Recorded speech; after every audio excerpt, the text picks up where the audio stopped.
Administrata e presidentit të Shtetet Bashkuara, Donald Trump, ka zbutur kërkesat e saj për Ukrainën që të paguajë ndihmën gjatë negociatave mbi një marrëveshje dypaqe për burimet natyrore. Sipas Ukriform, kjo raportuar nga Bloomberg, duke cituar burimet e informuara, sipas burimeve, pas një raundi të ri negociatas mes dy palëve në Washington javën e kaluar, administrata Trump uli vlerësimin e saj të ndihmës së dhënë Ukrainës nga fillimi i pushtimit në shkallë të plotë të Rusisë nga $300 miliardë në afërsisht $100 miliardë. Kjo shifër është afër vlerësimit të vetë Ukrainës për $90 miliardë ndihmë të marrë nga Shtetet Bashkuara.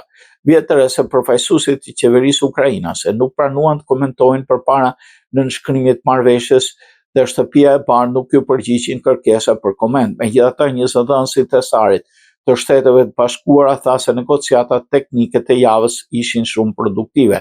Kur u pyet për statusin e bisedimeve të hënës, sekretari amerikan i thesarit Scott Bessent tha se Ukraina kishte paraqitur një kundërpropozim gjatë fundjavës dhe se negociatat ishin ende në vazhdim. Ne jemi shumë afër marrëveshjes.